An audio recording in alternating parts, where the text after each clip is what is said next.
अस्सलाम वालेकुम।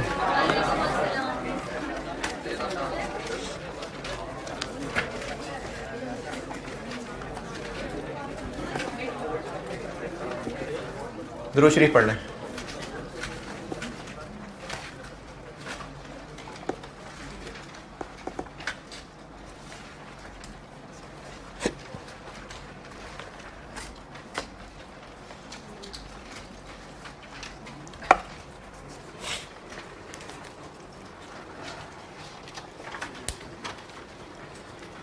अच्छा, अब ये ऑनलाइन वालों के लिए भी बात है और आप लोगों के लिए भी है। कल आपसे तो डिसाइड हो गया था, लेकिन जो लोग कल नहीं थे तो उनसे भी, सबसे भी और ऑनलाइन वालों से भी।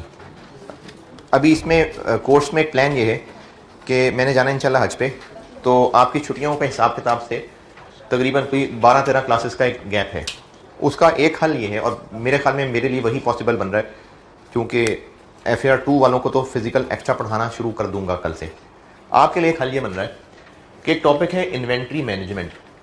ये ऑलमोस्ट इंडिपेंडेंट है, इसका अगले पिछले चैप्टर से कोई ख़ास ज़्यादा ताल्लुक है नहीं। ये एक टॉपिक है जो मैंने लास्ट टाइम जो पढ़ाया था, लास्ट सेशन को, वो मैं यूट्यूब पे डलवा दूंगा। और ये जुलाई मिड की बात कर रहा हूँ, यानी अपनी छुट्टियों की बात कर रहा हूँ। मेरी छुट्टियाँ हैं 5 जुलाई से 24 जुलाई तक, मोस्ट प्रॉब्ली 25 भी, क्योंकि सुबह सुबह ही पहुँचूंगा। ये मेरी छुट्टियाँ हैं, और अपनी अगर आप ईद की छुट्टियाँ देखेंगे तो इसी के बीच में ही हैं, तो उस हिसाब से कुछ 12 तकरीबन क्लासेस बनती हैं इन्हीं दिनों के अंदर, यानी जो रेगुलर क्लासेस होनी थी इन्हीं दिनों में ये टॉपिक। और अगर ये टॉपिक मुझे अब याद नहीं है, लास्ट टाइम मैंने शायद 10 दिनों में पढ़ाया था, ये मैं अभी जून एंड तक जाके फैसला करूंगा अपनी जून की परफॉर्मेंस देख के कि ये टॉपिक सिर्फ, या एक दो छोटे मोटे और वो जो एक एक दो दो क्लासेस में लपेटने वाले होते हैं, वो मैं यूट्यूब पर डलवा दूंगा। अब जो इस फिजिकल क्लास वाले बच्चे हैं वो भी, और जो ऑनलाइन वाले हैं वो भी, ये टॉपिक अगर वो अपना कोर्स एंड अगस्त मिड ना करना चाहें, 5 अगस्त तक रखना चाहें, तो वो ये टॉपिक पढ़ लेना। और उम्मीद है कि ये यूट्यूब से देख के भी आ ही जाएगा, ताकि फिर जब मैं वापस आऊं तो इसके अलावा बाकी कोर्स पूरा कराऊं। जब वो बाकी सब पूरा खत्म हो जाएगा, और ये वाले लेक्चर्स ऑनलाइन वालों की बात कर रहा हूं, आपके कोर्स में ये वाले लेक्चर नहीं अपलोड होंगे, ये यूट्यूब पे होंगे। लेकिन जब मैं वापस आऊंगा तो मुझे उम्मीद है कि सिग्निफिकेंट नंबर ऑफ स्टूडेंट्स वो होंगे जो चाहेंगे कि नहीं, फिजिकल क्लास में ये टॉपिक पढ़ना है। दोनों सेक्शन में से मुझे लगता है कुल मिलाकर को 15, 20, 25 फिर भी बन ही जाएंगे। अगर तो वो 15, 20, 25 बन गए, तो फिर जब मैं पूरा कोर्स खत्म कर चुका हूंगा, उसके बाद फिर ये टॉपिक मैं क्लास में दोबारा पढ़ा दूंगा। और है ये एक ग्रिड का हिस्सा है, सवाल आएगा तो उसमें से 9, 10, 12 नंबर का सवाल आ जाएगा, नहीं आएगा तो नहीं आएगा। लेकिन ये ग्रिड, ये डिसीजन मेकिंग का ग्रिड है, उसका हिस्सा है। आपको मैंने जो शुरू में ग्रिड दिया था ना, अगर अभी सामने पड़ा हुआ है किसी के, अगर है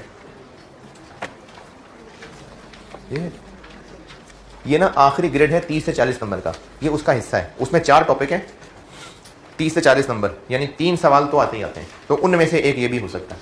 आ गया तो 10-12 नंबर का सवाल है, नहीं आया तो नहीं आया। तो इस फेज के दौरान ये यूट्यूब पे अपलोड होगा। फिजिकल वाले भी यही देख रहे होंगे। अगर कोई ऑनलाइन वाला ये देखना चाहे तो वो देख ले, और ये वही कर सकेगा जिसका कोर्स साथ साथ चल रहा होगा। वरना ऑनलाइन वालों में से कईयों के भी 40 लेक्चर रहते होंगे अगस्त में, तो उनको से क्या फर्क पड़े कि कोर्स कब खत्म हुआ है। तो जो ये देखना चाहें आप लोगों में से और आप लोगों में से, वो इस फेज में ये यूट्यूब पे देखेंगे। उसके बाद मैं वापस आके कोर्स पूरा कराने के बाद इसको फिर दोबारा पढ़ाऊंगा। और अगर तो सब ने कहा नहीं बस ठीक है यूट्यूब वाला मामला हल हो गया, तो फिर नहीं पढ़ाऊंगा, और ऑनलाइन वालों के लिए यही फिर कोर्स में डलवा दूंगा मैं। लेकिन अगर आप लोगों ने कहा कि पढ़ना है तो मैं अवेलेबल, मैं कोर्स खत्म करने के बाद ये एंड पे दोबारा पढ़ाऊंगा। और चूंकि दोबारा पढ़ा रहा हूँगा तो फिर ये है जो आप ऑनलाइन वालों के कोर्स में मैं अपलोड करवाऊंगा, जो रिसेंट वाले होंगे। अब इस सारी डिटेल गाइडेंस के बाद किसी को कोई कन्फ्यूजन है तो पूछें, कन्फ्यूजन पूछें, आइडियाज रहने दें। कन्फ्यूजन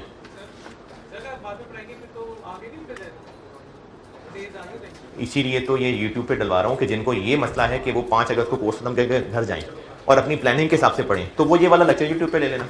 लेकिन वो बच्चे जो लाहौर के ही हैं और उन्होंने इन 12 दिनों के गैप को छुट्टियां समझ के, वो जो अगस्त में एंजॉय नहीं, जो अगस्त में तैयारी करनी थी वो अभी कर लेंगे, तो फिर उनको कोई मसला नहीं है। 15 अगस्त तक भी मैं पढ़ा रहा हूँ तो उनके लिए फिर ये मैं फिजिकल पढ़ा रहा हूँ।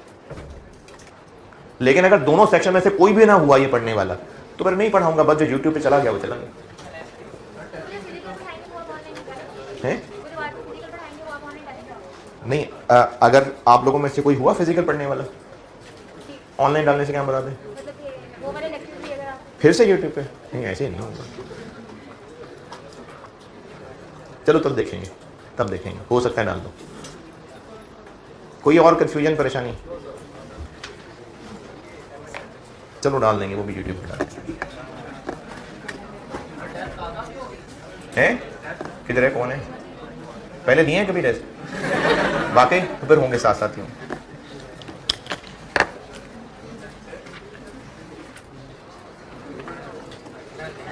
चलो पूछो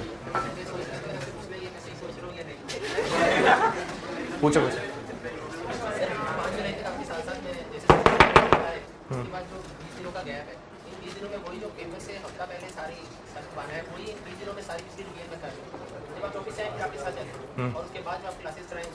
हाँ ठीक है, सही है, मैं मतलब ये रीजनेबल बात है, लेकिन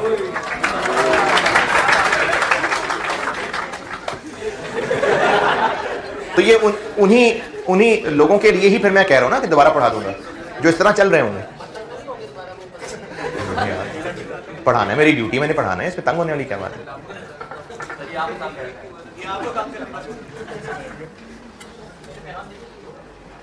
है? क्या हो गया? किसने क्या पैगाम देना? वो तो मैं पूछ लूंगा लेकर जाते हुए, कोई बात नहीं। ठीक, होमवर्क एक ऑटम 21 डिस्कस नहीं हुआ था और दूसरा स्प्रिंग 17 होमवर्क दिया था मैंने। पहले ऑटम 21 की बात करता हूं।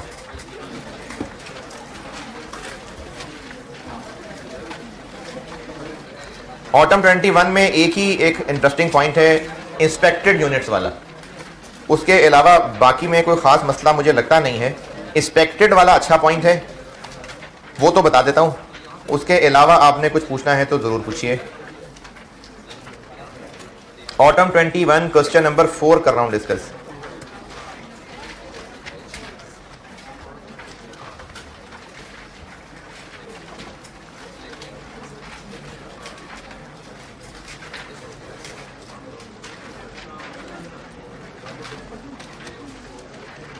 ऑटम 21, इसमें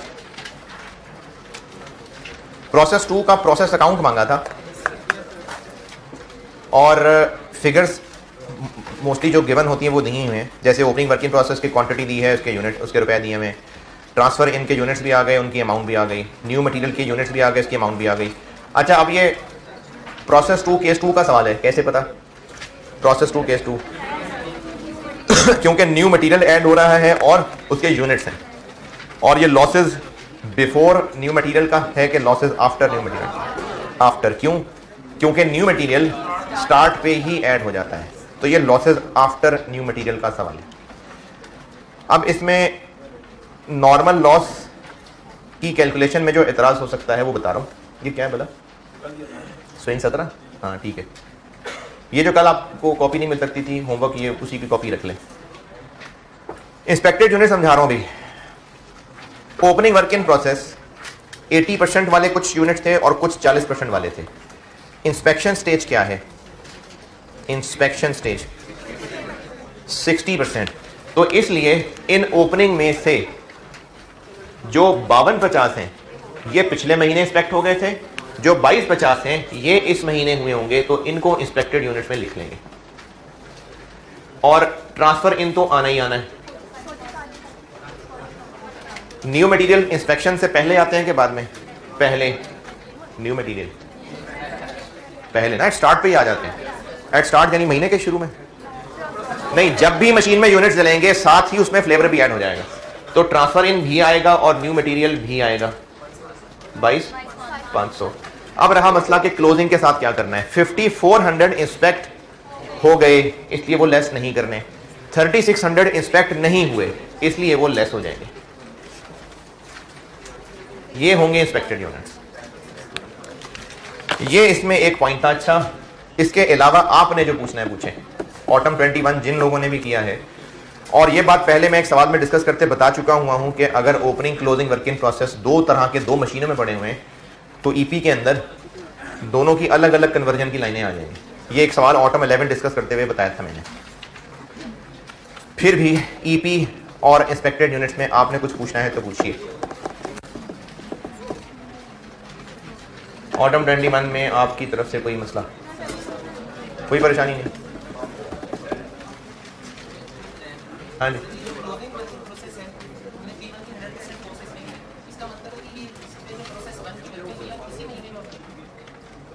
हाँ इसी महीने में ही आएंगे। जो क्लोजिंग वर्क इन प्रोसेस हैं वो इसी महीने आने वालों में से बचे हुए हैं या ओपनिंग वाले में से भी बचा हुआ है? इसी महीने वाले में से बचा हुआ है ना। हाँ, ये प्रोसेस 2 में ही आए हुए यूनिट्स जो ट्रांसफर इन हैं उनको हम P1 कॉस्ट कह रहे होते हैं। जो इस महीने में P1 से आए हैं उनकी जो कॉस्ट P1 से ट्रांसफर होकर यहां पहुंची है, ये हम उसी को P1 कॉस्ट कह रहे होते हैं जी। ऑटम 21 यार कोई पूछता ही नहीं, कोई बसता ही नहीं किसी को।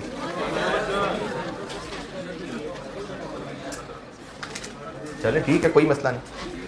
स्प्रिंग 17,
स्प्रिंग 17 क्वेश्चन नंबर 3 में इसमें यूनिट समझा देता हूं, यही इसमें एक पॉइंट था।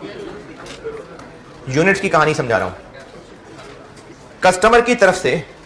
अच्छा ये ना जॉब ऑर्डर कॉस्टिंग एक चैप्टर मैंने कराना है बिल्कुल एंड पे, ये है उसका सवाल, लेकिन प्रोसेस के स्टाइल का सवाल है इसलिए प्रोसेस में ही कर रहा हूं। एक कस्टमर का ऑर्डर मिला और ये ऑर्डर मिला है 1 दिसंबर 16 को। मैं फिर बता रहा हूं ये है जॉब ऑर्डर कॉस्टिंग नाम का एक चैप्टर, ये है उसका सवाल, लेकिन प्रोसेस कॉस्टिंग के स्टाइल पे ही पूछा हुआ है इसलिए हम प्रोसेस में ही कर रहे हैं इसको। तो बात सिर्फ इस जॉब की हो रही है, सिर्फ इस ऑर्डर की बात हो रही है। इसके अलावा बाकी किन लोगों को कितने यूनिट्स बेचे, कितने बनाए, सवाल में डाटा है? बाकी और दुनिया वालों को क्या क्या बेचा, क्या क्या बनाया, कोई डाटा है? नहीं। तो डाटा बस सिर्फ यही है। ऑर्डर मिला ही 1 दिसंबर को है, तो इस ऑर्डर से रिलेटेड कोई ओपनिंग वर्क इन प्रोसेस, इसलिए इसमें ओपनिंग वर्क इन प्रोसेस नहीं है, क्योंकि ये सारा डाटा है ही इसी एक ऑर्डर का और वो मिला ही 1 दिसंबर को है, तो इसलिए ओपनिंग कोई नहीं है। ओपनिंग के ना होने की रीजन ओके। अब क्वांटिटी स्केड्यूल के अंदर इनपुट वो नहीं दिया हुआ। इनपुट क्यों नहीं दिया हुआ? क्योंकि आपको सिर्फ डायरेक्ट मटेरियल के रुपए बता दिए, यूनिट्स नहीं पता। ठीक है, इनपुट नहीं पता। जो प्रोसेस के अकाउंट से यूनिट्स वाले कॉलम से चल लेते हैं वो भी चल लें, और जो क्वांटिटी स्केड्यूल अलग बनाने चाहते हैं उनको भी बता रहा हूं। ओपनिंग वर्क इन प्रोसेस नहीं है, इनपुट पता नहीं। Closing work in process, closing work in process है 680। नॉर्मल लॉस और एबनॉर्मल पता नहीं। आउटपुट, आउटपुट इन कैलकुलेशंस में किसको बोला जाएगा? जो प्रोसेस से यानी मशीनों से बाहर निकल गए या जो कस्टमर के घर तक पहुंचा दिए? जो मशीन से बाहर निकल गए। तो इस महीने में मशीन से जो बाहर निकले हैं वो 3200 हैं। अब उनमें से बेशक 3000 कस्टमर तक पहुंचाए हो, चाहे कोई भी ना पहुंचाया हो, प्रोसेस से तो आउट हो गए ना, तो इस आउटपुट में 3200 आएगा। 3000 का कोई काम नहीं है जी, बिल्कुल ये ऐसे ही दिया है, इसका इस प्रोसेस अकाउंट से कोई काम नहीं है 3000 का, क्योंकि आउटपुट का मतलब है जो प्रोसेस से आउट हुआ है, तो वो 3200 है। नॉर्मल लॉस के बारे में लिखा हुआ है कि वो नॉर्मल लॉस है 10% ऑफ आउटपुट, ये है 320। और पहले टेबल में production details for the month of December, तीसरी लाइन यूनिट्स रिजेक्टेड, तो ये है जो दिसंबर में हुआ, यानी 120 एक्चुअल लॉस है।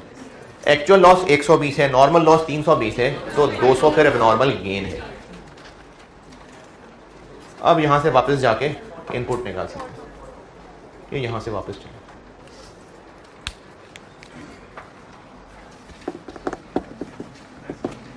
तो ये इसमें एक पॉइंट है जो समझाना चाहिए था सबको।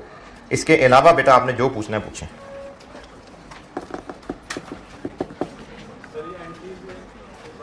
जी जी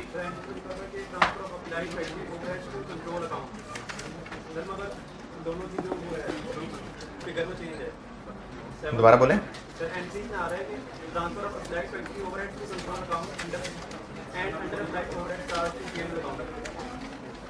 जो मैंने आपको लिख के दी है आई कैप के सोल्यूशन में, आई कैप के सोल्यूशन में मेरे सोल्यूशन को लिफ्ट नहीं कराई। आई कैप के सोल्यूशन से ना मुझे इख्तलाफ ये था कि सवाल की रिक्वायरमेंट में क्या पूछा है, किसकी एंट्री, अंडर ओवर अप्लाइड की एंट्री। आई कैप के सोल्यूशन में एक्चुअल की एंट्री भी की है, अप्लाइड की भी की है, अंडर ओवर की भी की है। मेरे हिसाब से इसमें सिर्फ अंडर ओवर अप्लाइड की एंट्री होनी चाहिए थी, तो मैंने आपको जो सोल्यूशन दिया उसमें सिर्फ अंडर ओवर अप्लाइड की दी है।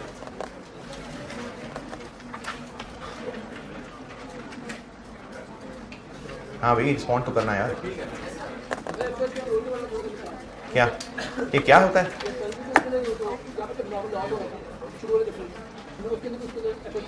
जी बिल्कुल। अच्छा एफओएच कंट्रोल ना मैंने अभी बिल्कुल थोड़ा सा पढ़ाया था कि इस चैप्टर की एंट्रीज कवर कर लें। इस पे डिटेल डिस्कशन होनी है इन सारे अकाउंट्स पे दोबारा जब मैं कॉस्ट एंड प्रोडक्शन को प्रॉपर्ली पढ़ाऊंगा वो आखिर में ही, लेकिन उस चैप्टर में बताऊंगा कि एफओएच कंट्रोल और ये सब। स्प्रिंग 17 क्वेश्चन 3 बस ठीक है डन।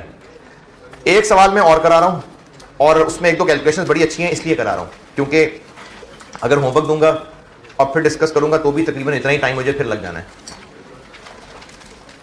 या होमवर्क दे दूं?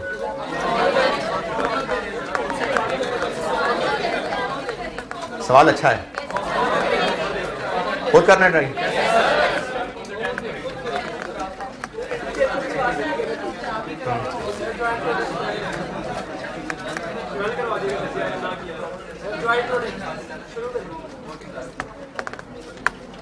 सही है यार, फिर मैं होमवर्क ही दे देता हूँ, लेकिन ये फिर करना है क्योंकि इसमें ना एबनॉर्मल लॉस वगैरह का पॉइंट बड़ा मजेदार है।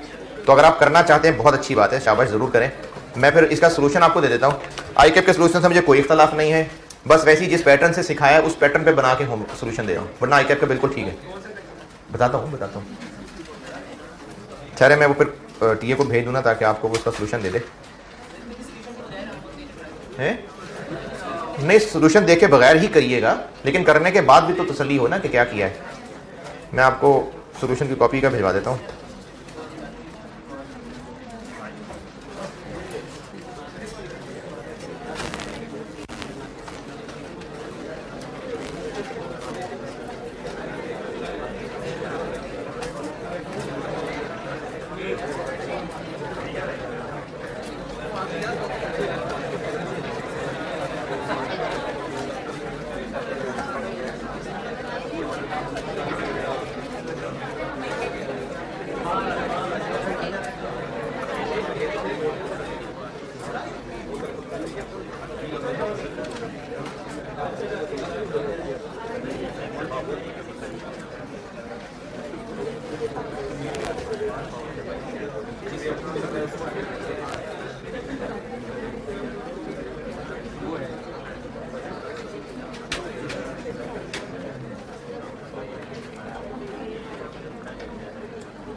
चले, मैंने ये सोल्यूशन भेज दिया टीए को, वो आपको भी कॉपी दे जाता है।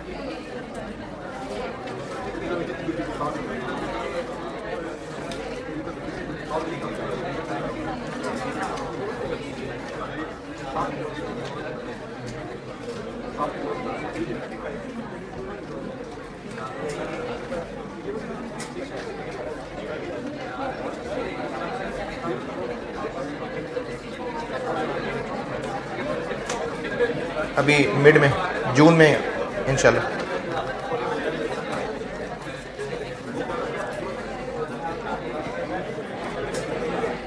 अस्सलाम वालेकुम यार, मैसेज किया है अभी, कॉपीज़ ला के दो क्लास में। अभी मैसेज किया है क्लास में, कॉपीज़ ला के दो।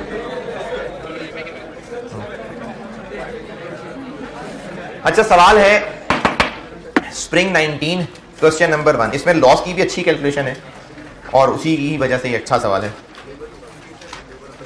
स्प्रिंग 19 यानी मार्च 2019 क्वेश्चन नंबर 1।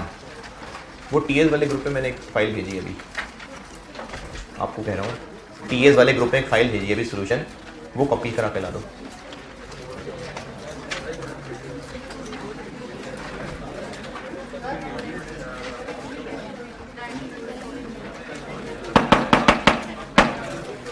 क्या पूछ रहे हैं? डिलीवरी ऑफ फिनिश गुड्स, क्या आवाज नहीं आ रही? लेट आए हो क्लास में? अभी तो बताया था यार। प्रोसेस का आउटपुट क्या है?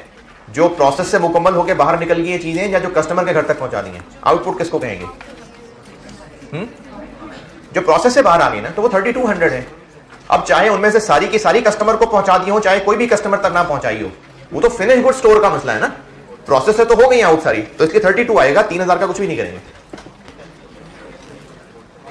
चलिए एंट्रीज का ये सवाल होमवर्क कर लें, एंट्रीज की फिर प्रैक्टिस काफी है।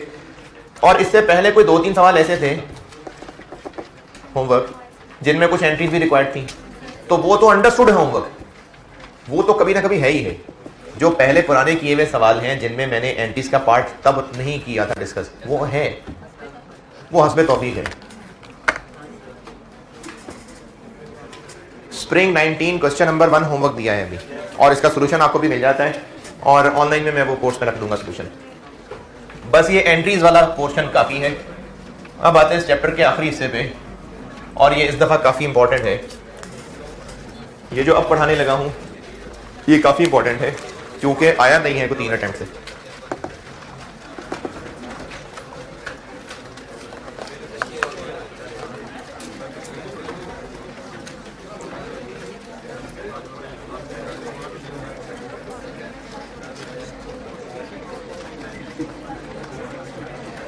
अच्छा, मैंने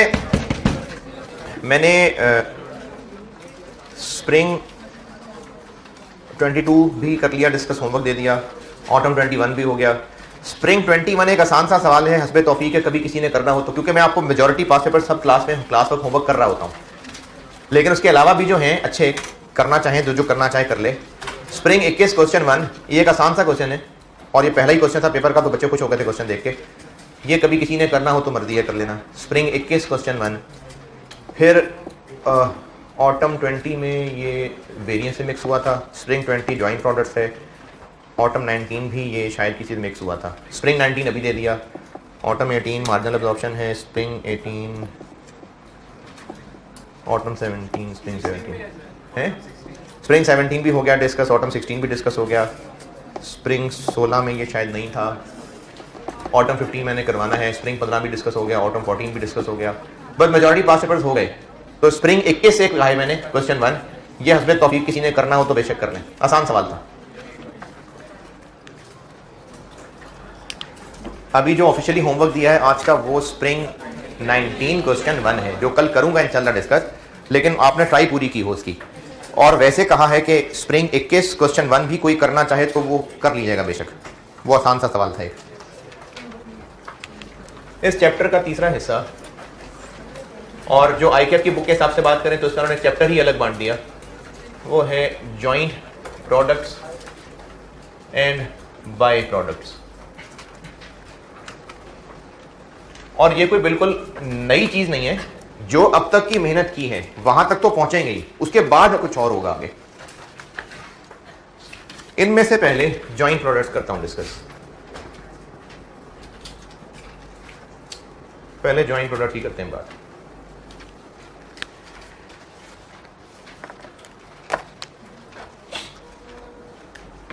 जॉइंट प्रोडक्ट्स की मिसाल ऐसे है कि एक प्रोसेस है, उस प्रोसेस का इनपुट कोई एक मटेरियल है,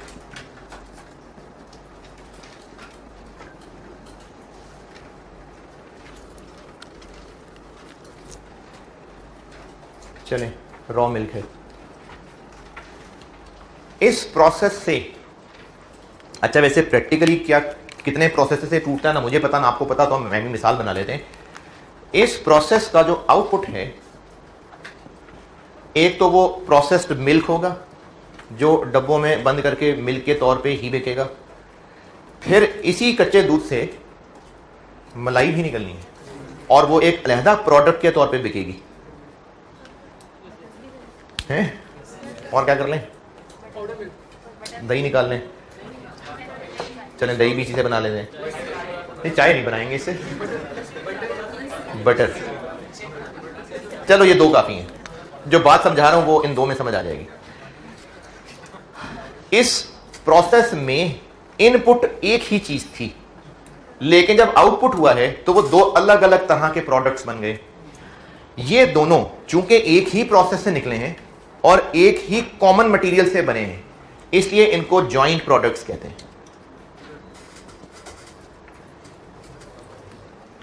ये अब एक अलग मसला है कि क्या ये फिनिश्ड गुड है या नहीं है, क्या ये फिनिश गुड है या इसने अभी मजीद प्रोसेस होना है, ये एक अलग चीज है। अगर इसने मजीद प्रोसेस होना हुआ तो वो फिर आगे किसी और प्रोसेस में चला जाएगा। इसने अगर मजीद इसमें कोई चीनी वगैरह मिक्स होनी हुई, कोई और प्रिजर्वेटिव ऐड होने हुए, तो ये आगे और मशीन में चला जाएगा। लेकिन अब इन दोनों की अपनी अपनी शनाख्त बन गई।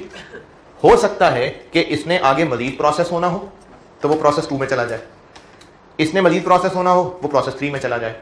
लेकिन ये जॉइंट प्रोडक्ट्स किस कॉन्टेक्स्ट के हिसाब से बोले जाएंगे, प्रोसेस 1 के, प्रोसेस 1 के ये जॉइंट प्रोडक्ट्स हैं। अब आगे इन दोनों की अपनी अपनी शनाख्त बन गई, आगे इनके साथ जो होगा, अब ये दो अलग अलग चीजें हैं, लेकिन इस प्रोसेस से पहले क्या था, बस एक मटेरियल था। तो उस एक मटेरियल से जिस प्रोसेस के बाद मल्टीपल प्रोडक्ट्स बन रहे हैं, मल्टीपल प्रोडक्ट्स को जॉइंट प्रोडक्ट्स कहते हैं।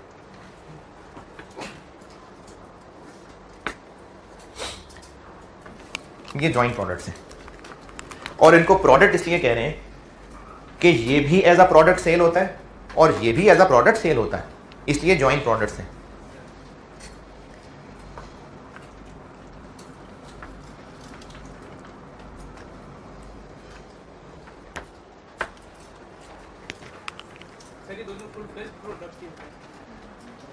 फुल फ्लैश से मदद फाइनल शक्ल में,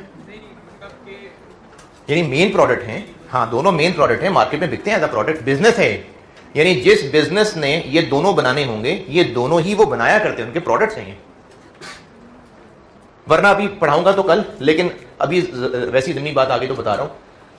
कुछ चीजें होंगी जो बस चूंगे में बन रही होंगी, जैसे अगर ये चिकन होता तो उस चिकन से नगेट्स भी बन रहे होते, उसकी जो यानी जो बोनलेस बन रहा होता, उसके अलावा जो हड्डियों के साथ गोश्त है वो एक अलग प्रोडक्ट बिक रहा होता, और जो चिचड़े हैं वो भी किसी ना किसी को बिकते। जरूरी नहीं कि शारमे वालों को बिके, वो हो सकता है आगे एनिमल फीड वालों को बिक रहे होते, लेकिन वो इतने सस्ते होते कि उनको मेन प्रोडक्ट कहना मुनासिब ना होता। और वो जो मुर्गियां ज़िबा कर रहे होते वो उनके छिछड़ों के लिए ना कर रहे होते, मेनली गोश्त के लिए कर रहे होते, लेकिन वो जो छिछड़े बनते हैं वो भी बहरहाल प्रोडक्ट ही होता, उसको बाय प्रोडक्ट कहते हैं। लेकिन जॉइंट प्रोडक्ट वो होते हैं जो इस प्रोसीजर बनाने के दोनों ही मकसद थे, दोनों ही मेन प्रोडक्ट थे, वो जॉइंट प्रोडक्ट्स हैं। 2 भी हो सकते हैं, 3 भी हो सकते हैं, इनको जॉइंट प्रोडक्ट्स कहते हैं। देखिए, अगर वो जो बाय प्रोडक्ट बन रहा है, अगर वो कोई महंगी चीज होती तो बिजनेस फिर उसको भी इज्जत दिया करता और उसको भी बनाने का अपना मेन मकसद ही मानता, तो फिर वो मेन प्रोडक्ट होता। हाँ, नहीं, क्रीम भी चूंकि महंगी बिकती है तो इसको भी वो एज अ बिजनेस ही चलाएंगे। यानी उनका ये मकसद बन जाएगा कि इस प्रोसेस से क्रीम भी बनानी है जो डब्बों में बंद करके बेचनी है, वो भी महंगी चीज़ है, बल्कि काफ़ी महंगी होती है दूध से कंपेयर करेंगे तो, और ये भी एक प्रोडक्ट है। तो इसलिए दोनों चूंकि मेन प्रोडक्ट हैं इसलिए इनको जॉइंट प्रोडक्ट कहते हैं। अच्छा, क्या स्टूडेंट को फैसला करना पड़ेगा कि इनमें ये जॉइंट है या बाएं हैं? नहीं, सवाल में क्लियरली जॉइंट प्रोडक्ट ही होते हैं। अभी ठहर जाए थोड़ी देर, अभी बन जाए तब तक फिर देखते हैं। ये अभी आपको सोल्यूशन बांटा है, जो होमवर्क है उसका सोल्यूशन, आई कैप का सोल्यूशन बिल्कुल ठीक है, बस सिर्फ अपने फॉर्मेट पे करके आपको दिया है? नजर ही नहीं आ रहा? अच्छा है। Answer 1 spring 19 tulip enterprises accounting entries work in process B, work in process A, work in process B, raw material inventory, wages control, FOS control, सारा कुछ तो पढ़ा जा रहा है यार।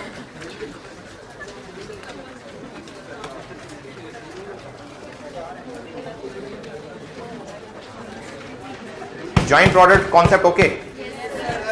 अब अगला मसला कि इसको जो पहले अब तक सीखी थी चीजें, अब तक जितना पढ़ लिया उसमें एग्जामिनेबल चीजें क्या क्या हैं, यानी क्या क्या क्वेश्चंस होते रहे, और सिर्फ ये नहीं कि मेरे बनाए हुए, पास पेपर के भी किए हैं, क्या क्या एग्जाम में टेस्ट होता रहा है अब तक जितनी पढ़ी हैं चीजें, entries, process account, statement of evaluation, EP, ये चीजें टेस्ट होती रही हैं।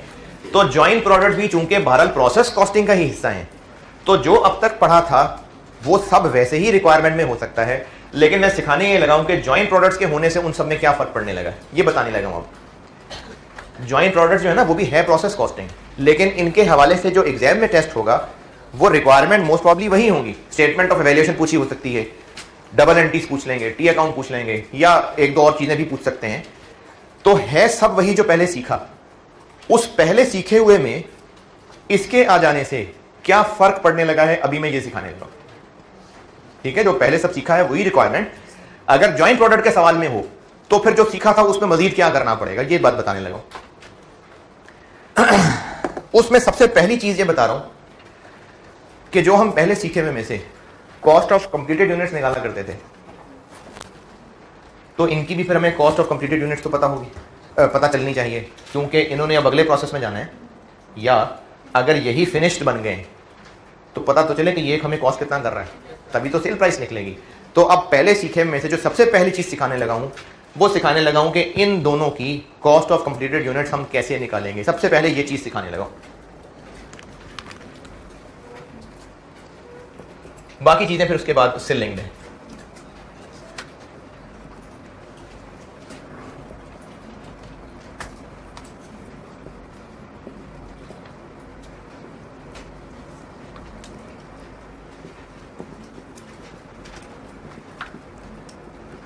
ये चीज सिखाने लगा हूं जी,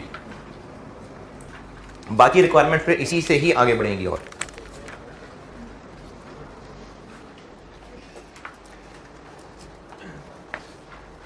अच्छा, इसमें इधर ही एक चीज लेबलिंग और कर दूं,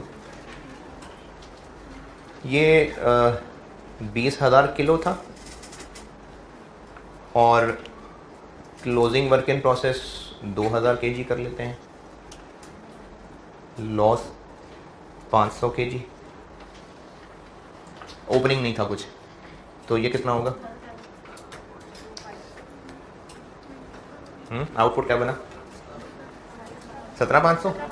अब वो जो 17,500 है ना, ये 17,500 ही ये दोनों होंगे, इनमें से इसको कर लेते हैं 14,000 और ये 3500 किलो। अब मैं इसको एक न्यूमेरिकल शक्ल दे रहा हूँ। पेज मिल गया सबको? कहीं खत्म हो गया? पेज एंड तक पहुंच गए सबको? ठीक है, मिल गया जी। इस सवाल में और अगर कॉम्प्लिकेशन डालनी है तो न्यू मटेरियल हो सकता है, बिल्कुल हो सकता है। मैं जो इसका हल बताने लगा हूं ना, अभी मैं इसका जवाब देने लगा हूं। जो पहले पढ़ा था वो सब डिस्टर्ब नहीं हो रहा, ये उससे आगे निकलने लगा है। तो इसलिए जो अब तक सीखा था सब कुछ वैसे ही उतना ही मुश्किल हो सकता है टेस्ट। इसमें जो मैं बात समझाना चाह रहा हूं उसके लिए जरूरी बात ये समझिए कि जब तक ये आउटपुट नहीं बन जाते तब तक ये दो नहीं है, तब तक एक है। ये एक मिल्क है, ये closing work in process milk ही है, लॉस ये मिल्क ही है। जॉइंट प्रोडक्ट का कॉन्सेप्ट ही तब आएगा जब आउटपुट होगा। यानी ये जो जॉइंट प्रोडक्ट है ये आउटपुट में से हैं, ये नहीं है मिल्क और क्रीम। ये प्रोसेस मिल्क और क्रीम नहीं है। तो क्लोजिंग वर्क इन प्रोसेस और लॉस ये उसी मटेरियल में से है जो इनपुट था। जॉइंट प्रोडक्ट का कॉन्सेप्ट ही कब निकलेगा? जब आउटपुट होगा। ये काम की बात है, वैसे लिख लें। क्या लिख लें? वाह, ये जो जॉइंट प्रोडक्ट का कॉन्सेप्ट है ना, ये आउटपुट से लेंगे, यानी जो क्लोजिंग वर्क इन प्रोसेस है, जो लॉस है, इनमें से कुछ नहीं है ये जॉइंट प्रोडक्ट्स। ये सारी शक्लें अभी वो इनपुट वाली चीज की ही हैं। जो चीज, जो केमिकल, जो मटेरियल इनपुट हो रहा है, वही फिजिकल चीज में से लॉस है, उसी फिजिकल चीज में से क्लोजिंग वर्क इन प्रोसेस है। जॉइंट प्रोडक्ट कब बनेंगे? जॉइंट प्रोडक्ट किनको बोल रहे होंगे? आउटपुट को, यानी आउटपुट है जो इन दोनों में तोड़नी है। Closing work in process loss नहीं इन दोनों में टूटना, सिर्फ आउटपुट है जो जिसके ये दो हिस्से हैं। तो फिर अपने आप को समझाएं। कुछ ऐसा लिख लें जो आप कल को पढ़ें तो आपको पता हो कि ये जो जॉइंट प्रोडक्ट तोड़े हैं, ये आउटपुट को तोड़ना है, वर्क इन प्रोसेस और लॉस को नहीं तोड़ना जॉइंट प्रोडक्ट में।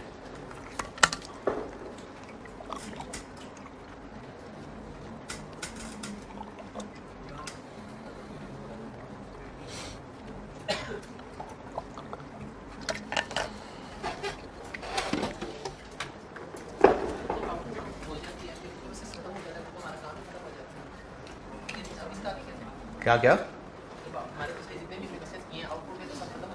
सब खत्म हो जाता है, क्या मतलब है? हाँ, वो प्रोसेस खत्म हो गया, ठीक है। हाँ, तो उसकी कोई वैल्यू भी तो होगी ना, उसकी कोई कॉस्ट निकालनी। कॉस्ट ऑफ कंप्लीटेड यूनिट्स नहीं आज तक निकाली। जी जी जी, यही बता रहा हूँ, यही। अब हम ये कैलकुलेट करने लगे हैं कि ये जो बने इनकी कॉस्ट क्या है, ये निकालने लगे।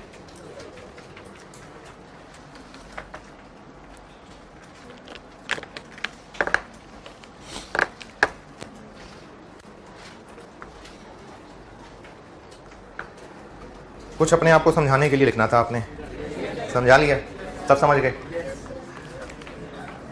अब इस मसले का जवाब कि इन 14,000 किलो की कॉस्ट कितनी है, इन 3500 किलो की कॉस्ट कितनी है, अब इसका जवाब देने लगा।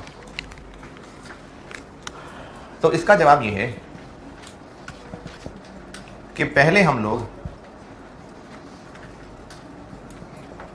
कॉस्ट ऑफ कंप्लीटेड यूनिट्स निकालेंगे,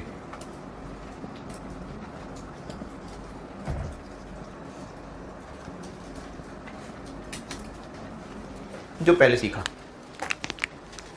यानी जैसे पहले पढ़ा था ना, आउटपुट कितने किलो है?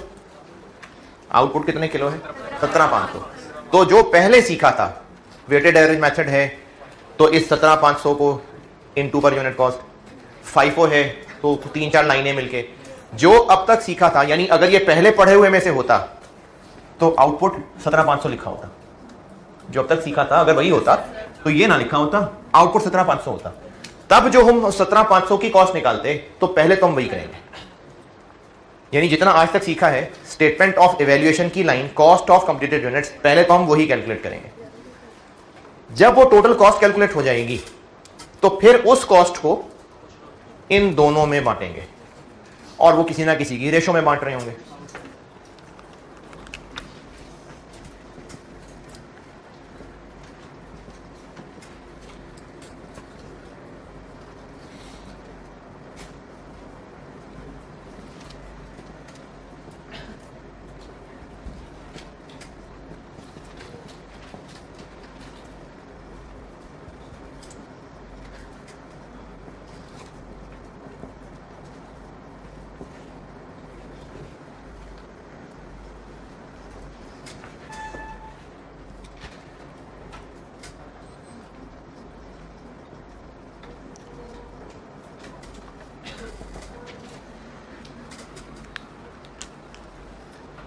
अब जो ये total cost of completed units निकाल ली, now this total cost of completed units is split into cost of each joint product. अब इसको हम तोड़ेंगे ताकि इस 17,500, पहला पॉइंट मैंने ये लिखा कि जो अब तक सीखा था, इस 17,500 किलो की टोटल कॉस्ट निकाल लेंगे, वो निकल आई 20 लाख।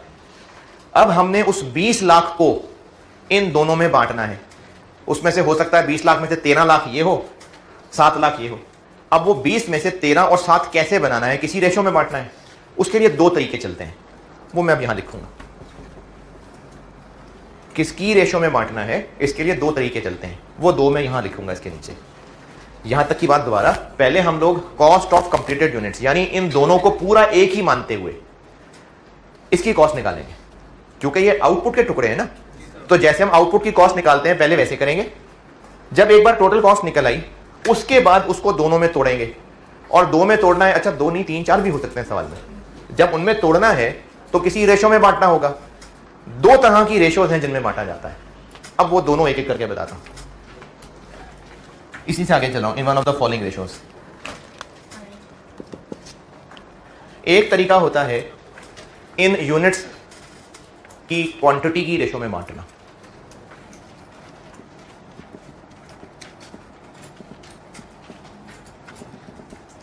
क्वांटिटी कह लें, यूनिट्स कह लें।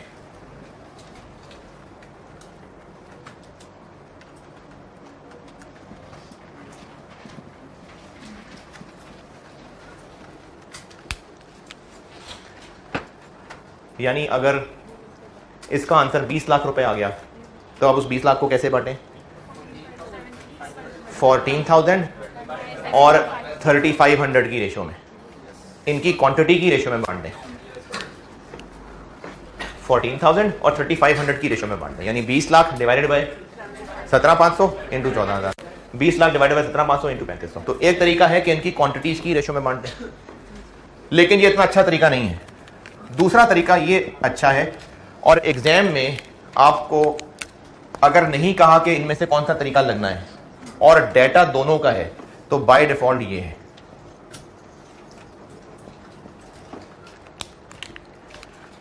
यूनिट्स का डाटा तो यकीनन होगा, इसका डाटा भी अगर है तो बाय डिफॉल्ट यही वाला तरीका लगना है।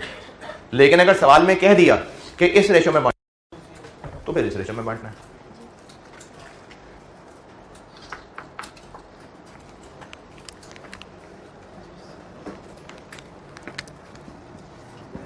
Ratio of total NRV of each joint product. अच्छा, मैंने लिखा है NRV, ये सवाल के अंदर सेल वैल्यू भी कहा जा सकता है कि in ratio of total cell values, लेकिन होगा टेक्निकली वो NRV। बेशक सेल वैल्यू ही क्यों ना लिखा हो, है वो NRV ही, क्योंकि इसकी लॉजिक बताऊंगा, तो इसलिए मैंने इसको लिखी NRV दिया है। टोटल कॉस्ट निकल आई, अब उसको इन दोनों में बांटना है, या तो क्वांटिटीज की रेशो में बांटेंगे या फिर दोनों की NRVs की रेशो में बांटेंगे। चलिए अब इसकी प्रैक्टिस करते हैं।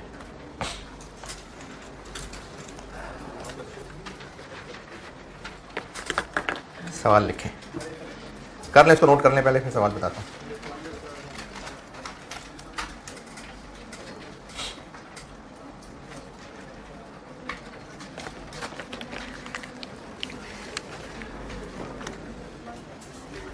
ये एक वर्ड ऐड कर लें इसमें, प्रोड्यूस्ड। इसकी वजह सवाल में बताता हूं। प्रोड्यूस्ड,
चलें लिखें, सवाल लिखें।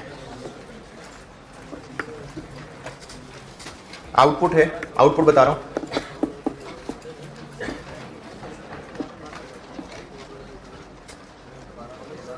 अच्छा, इसमें भी सब वही है, following information relates to process 1 for the month of May. तो अब उस फॉलोइंग इन्फॉर्मेशन में आउटपुट है जॉइंट प्रोडक्ट ए 3000 यूनिट्स और joint product B 5000 units.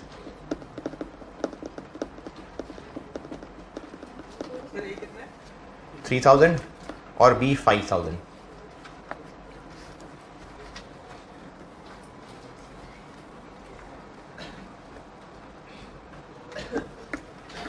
Total cost of completed units, total cost of completed units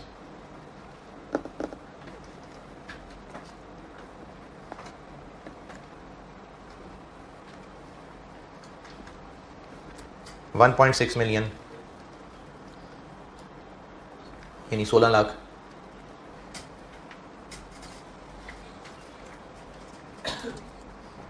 required है, जी जी आपसे सही कहा आपने, आपसे। Number 1, allocate joint cost of completed units, allocate joint cost of completed units in ratio of units produced,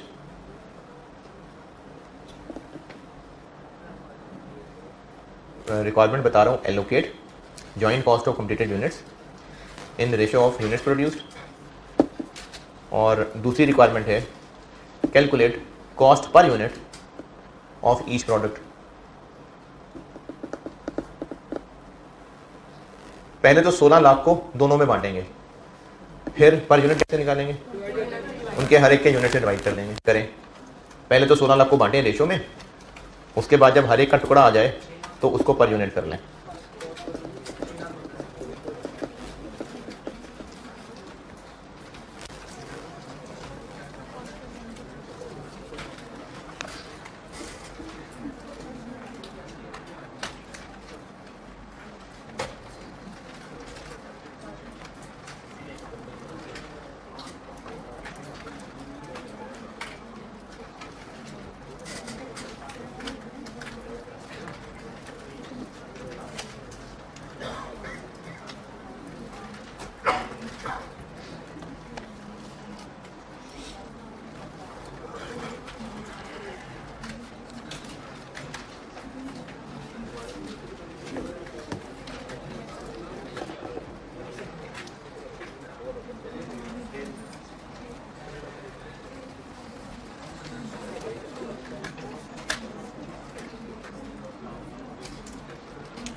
हाँ जी, पहले तो आपने की एलोकेशन, और प्रोडक्ट है ए बी, इसके यूनिट्स हैं,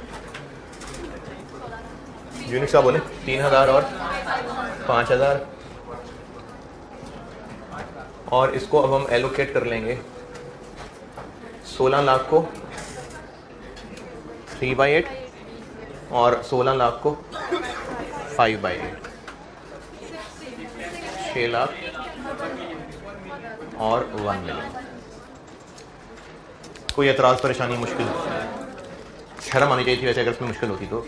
3 और 5 की रेशो में बांटना है, और कॉस्ट पर यूनिट हर एक की, तो ए के 3000 यूनिट्स 6 लाख रुपए के हैं, तो एक कितने का, 200 रुपये। बी के 5000 यूनिट्स 10 लाख रुपए के हैं, तो ये 200 इत्तेफाक से, या ये दोनों सेम ही आने इस केस में, यानी यूनिट्स की रेशियो में बांटेंगे तो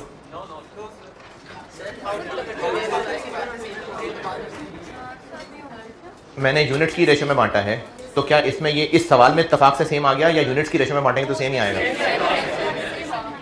यूनिट्स की रेशियो में बांटेंगे तो सेम ही आएगा, क्योंकि आप इस खर्चे को पहले 8000 से डिवाइड कर रहे हैं, फिर उसको 5000 से मल्टीप्लाई कर रहे हैं, फिर दोबारा 5000 से डिवाइड कर रहे हैं। आप इस 16 लाख को 8000 से डिवाइड कर रहे हैं, फिर 3 से मल्टीप्लाई कर रहे हैं, फिर दोबारा 3 से डिवाइड कर रहे हैं। तो आप 16 लाख को 8 से डिवाइड कर रहे हैं, और डिनोमिनेटर में 8000 लिखने का मतलब ही ये है कि आप कह रहे हैं 8000 सारे एक जैसे ही हैं। 16 लाख को 8000 से डिवाइड कर लिया, मतलब सब एक जैसे हैं। तो अगर यूनिट्स की रेशियो में बांटेंगे तो दोनों की पर यूनिट सेम ही निकलेगी। अगला सवाल लिखें हैं, अगर 300 होते तब भी हर एक की सेम होती, क्योंकि कॉन्सेप्ट यही है कि जब हमने इनके टोटल यूनिट से डिवाइड कर लिया तो इसका मतलब है सब एक जैसे हैं।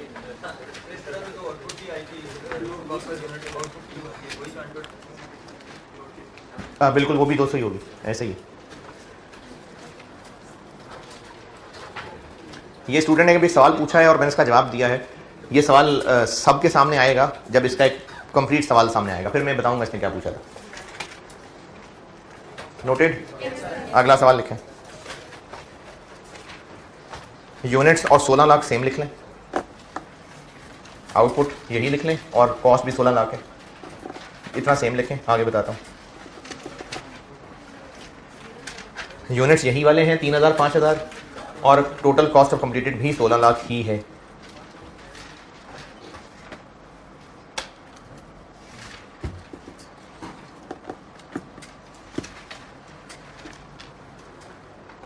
प्रोडक्ट ए की सेल प्राइस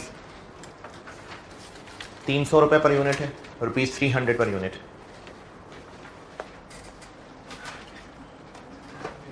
और प्रोडक्ट बी की सेल प्राइस 250 पर यूनिट है। Sale price per unit product ए की 300 है, प्रोडक्ट बी की 250 है।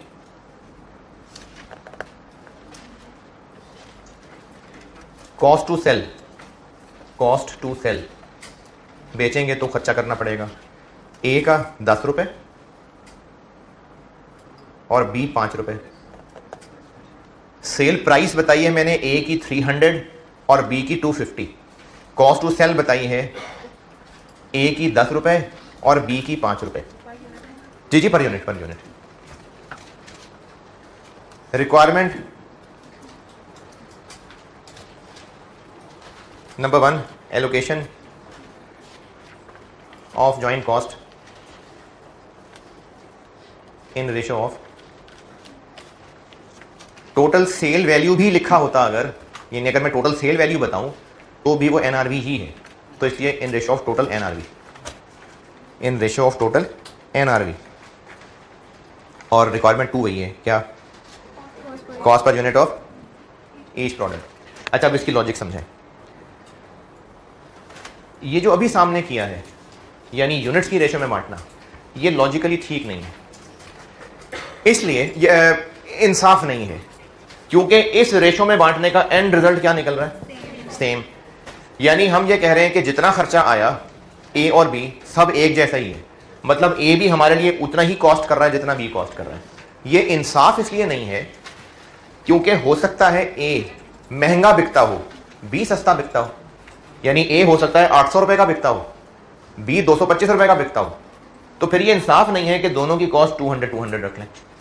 इंसाफ क्या है कि जो ज्यादा कमा के देता है खर्चा भी उसको उतना ज्यादा डालना चाहिए। तो इसलिए मैंने कहा था कि इन दोनों में से बाय डिफॉल्ट ये, क्योंकि ये ज्यादा इंसाफ वाला तरीका है। अगर सवाल में कह दिया ये करना है फिर तो ये करना है, लेकिन अगर इस सवाल में मैंने ये ना भी कहा होता किसकी रेशो में, तो भी हम यही करते हैं, क्योंकि ज्यादा इंसाफ ये है कि जो ज्यादा कमा के देगा उसको ज्यादा कॉस्ट बंटनी चाहिए। तो इसलिए एनआरवी की रेशो में बांटना यूनिट की रेशो में बांटने से ज्यादा इंसाफ है। करता हूं मैं इसको, मैं कर रहा हूं उसको।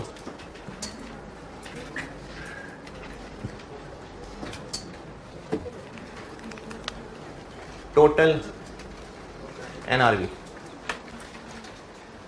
ए के 3000 यूनिट्स टोटल कितनी एनआरवी जनरेट कर देंगे? देखें 3000 यूनिट्स हैं, एक 300 का बिकेगा, लेकिन नेट तो 290 ही लाएगा वो, 870,000। बी के 5000 यूनिट्स टोटल कितना जनरेट कर देंगे?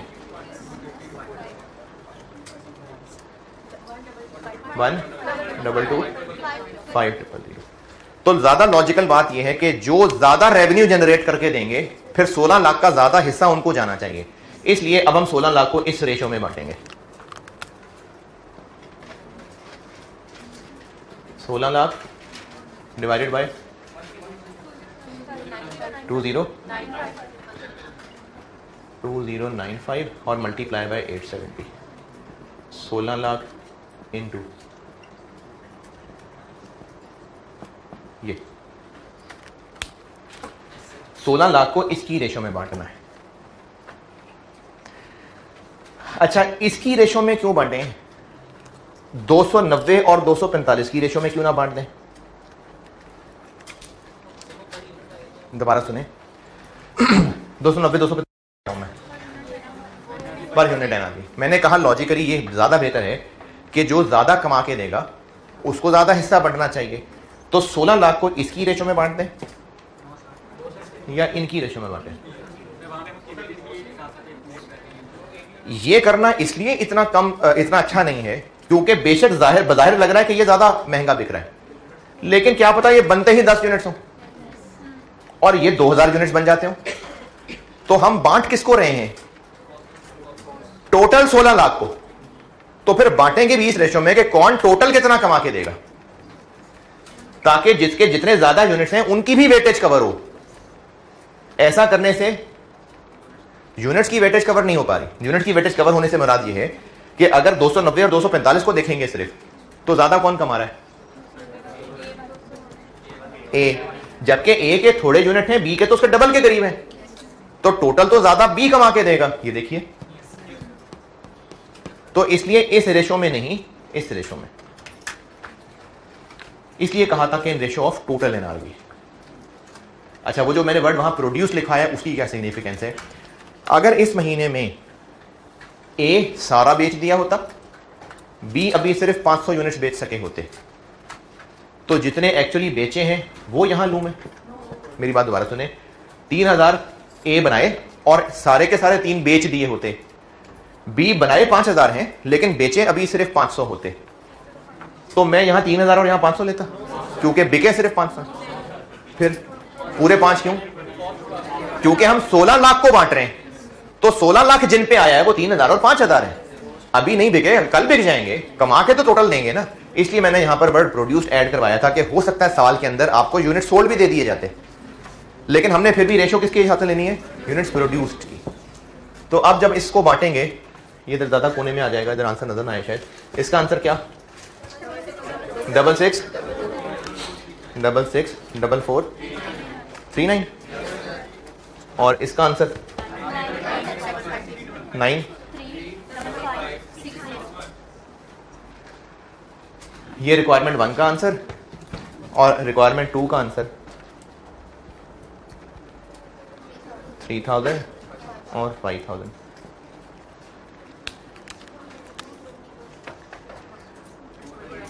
डबल 2 1.48 187.11।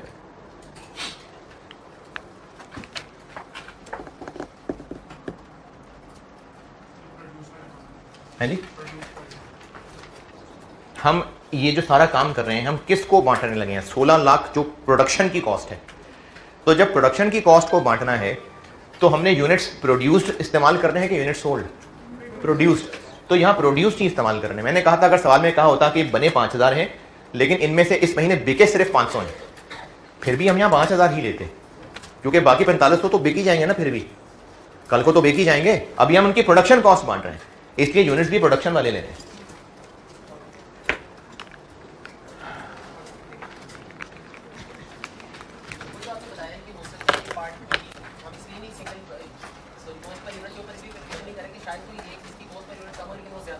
हाँ इसके अंदर आपने जैसे पहले बताया था कि 2 प्रोडक्ट्स निकल रही है, एक ज़्यादा महंगी हो सकती है, दूसरी उससे ज़्यादा बेहतर नहीं का कोस्ट का यूनिट की जो महंगी प्रोडक्ट है उसकी वैल्यू जो महंगी आनी चाहिए चाहे तो कम बिकी। ये आपके सामने है, ये महंगी थी लेकिन कम बिकी है, तो ये तो 870 बना है। ये सस्ती थी लेकिन ज़्यादा बिकी है, तो 12 लाख बन गया। बेशक वो महंगी है लेकिन कम होने की वजह से टोटल कम कमा के देगा।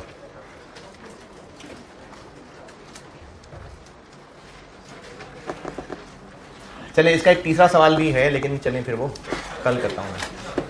ठीक है जी, अल्लाह हाफ़िज़।